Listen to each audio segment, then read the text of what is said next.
आज तो big boss का फिनाले है, मुझे तो बेसब्री से इंतजार है उसका। नहीं नहीं नहीं नहीं, आज मेरे सीरियल का बड़ा ही तगड़ा एपिसोड आने वाला है, मैं तो वो देखूंगी। नहीं, आज इंडिया पाकिस्तान का मैच है, मैं वो देखूंगी। नहीं, आज मेरी फेवरेट मूवी आने वाली है, मैं तो वही देखूंगी। उन चारों में टीवी को देखने को लेकर जंग छिड़ गई और उनकी आवाज सुनकर उनकी सास सरला वहां आ गई। अरे बस भी करो तुम चारों, शर्म नाम की तो चीज ही नहीं है तुम में। हर वक्त टीवी के लिए लड़ती रहती हो। अब तुम चारों में से कोई टीवी नहीं देखेगा। मेरा सत्संग का प्रोग्राम आने वाला है, आज तो मैं वही देखूंगी। इधर तो टीवी का रिमोट और तुम सब जाकर काम पर लग जाओ। सरला उनसे रिमोट ले लेती है और अपनी पसंद का टीवी देखने बैठ जाती है। कुछ दिन बाद, अगर उस दिन तुम मुझे इंडिया पाकिस्तान का मैच देखने देती तो तुम्हारा क्या ही जाता। तुम लोगों के बकवास सीरियल तो रोज ही आते हैं। हाँ, और मेरा जो बिग बॉस का फिनाले छूट गया वो। और पायल, जो तुम ये बार बार मैच देखने की बात कहती हो, तुम्हें पता भी है एक ओवर में कितनी बॉल होती है? अरे तुम सब चुप भी हो जाओ, नहीं तो माँ जी हमें इस रसोई से भी बाहर निकाल देगी। इसीलिए तो कहती हूँ ये सब बकवास की चीजें छोड़कर कॉमेडी वाली चीजें देखा करो, इससे लड़ाइयाँ कम होंगी सब में। अरे तो अपना घर कौन सा किसी कॉमेडी शो से कम है, यहाँ की कहानी देख लिया करो। चारों इस बात पर हंसने लगी। बाहर हॉल में बैठी सरला ने उनसे कहा, अरे अब किस बात पर हंस रही हो, जल्दी जल्दी खाना बनाओ। इनका भी कुछ समझ नहीं आता, कब हंसने लगती हैं और कब लड़ने लगती हैं। ऐसे ही शर्मा परिवार की बहुओं की कहानी चल रही थी। एक दिन उनकी सास उनसे, तुम चारों की चारों कान खोलकर सुन लो, कल तुम्हारी मौसी सास और मौसा ससुर जी आ रहे हैं। उनके सामने तुम चारों बिल्कुल झगड़ा नहीं करोगी और ना ही इस बारे में बात करोगी। माँ तो बस कभी कभार मैच ही देखती हूँ, नहीं तो मैं कहाँ टीवी देखती हूँ। हाँ तो हम भी तो कभी कभार ही अपनी मर्जी का देख पाते हैं। हाँ, झूठी तो तुम एक नंबर की हो। टीवी ऑन हुआ नहीं कि तुम जिन की तरह प्रकट हो जाती हो। हाँ, एक बस मैं ही हूँ जो किसी के हाथ से रिमोट नहीं लेती। और झूठ मत बोल, तू ही है जो सबसे पहले नागिन बनकर टीवी के सामने कुंडली मारकर बैठ जाती है। ऐसे बहुत देर तक उन चारों की बहस चलती रहती है। इनकी लड़ाई सुलझाते सुलझाते एक दिन मैं ही इस दुनिया से न सुलझ जाऊं। कुछ नहीं हो सकता इन सब का।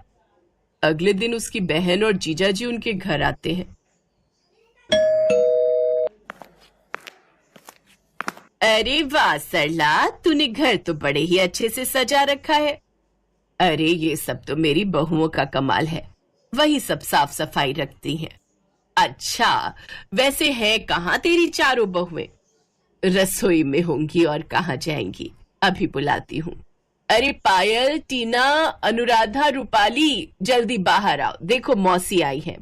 सास की आवाज सुनकर चारों बहुएं बाहर आई और अपनी मौसी सास और ससुर के पांव छूती हैं।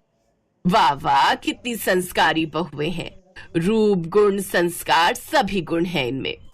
हाँ, वो तो अभी टीवी चलने दो, तब सारे संस्कार बाहर आ जाएंगे।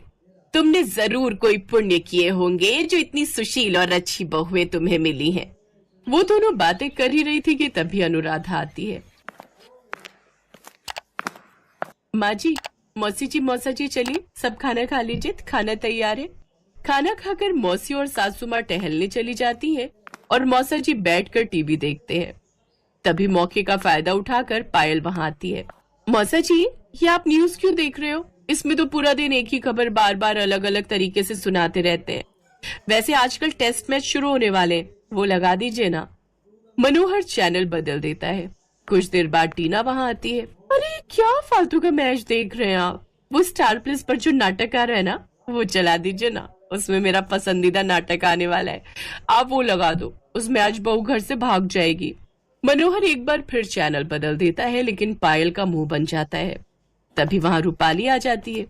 अरे ये सब तो बेकार का नाटक है, आप ना मौसा जी वो रियलिटी शो लगा दीजिए। मनोहर एक बार फिर चैनल बदल देता है। तभी अनुराधा आती है। मौसा जी, आज वो फिल्म आने वाली थी सलमान की, वो लगा दीजिए ना। मनोहर एक बार फिर चैनल बदलता है। मौसा जी ये सब छोड़िए और आप मेरा सीरियल चला दीजिए ना।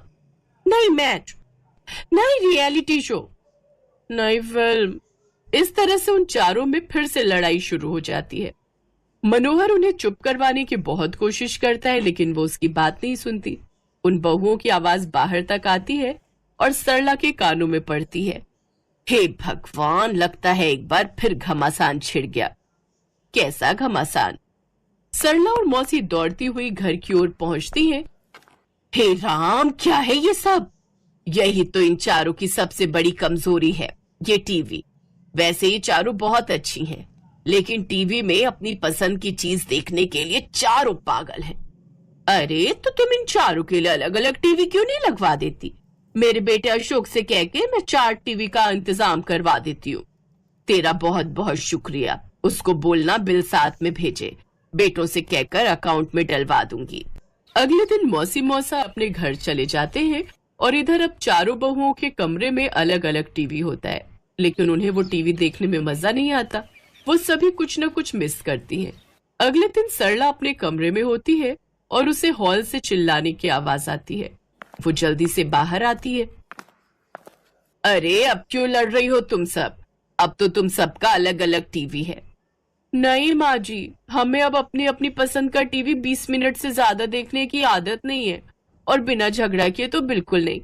इसीलिए अब हम इसी टीवी पर देखेंगे, लेकिन सबसे पहले मेरी मर्जी का चलेगा। नहीं मेरी नहीं, मैं अपनी पसंद का देखूंगी। तो मैं कौन सा सबकी शक्लें देखने आई हूँ? मैं देखूंगी अपनी मर्जी का। अरे तो ये सब तुम मेरा इतना खर्चा करवाने से पहले बता देती। लेकिन उन चारों को आपस में लड़ने से फुर्सत ही कहाँ थी जो वो सरला की बात सुनती। सरला बेचारी एक हाथ में रिमोट और एक हाथ अपने सर पर रखकर सोफे पर बैठ जाती है, और उसकी चारों बहुएं अभी भी लड़ने में लगी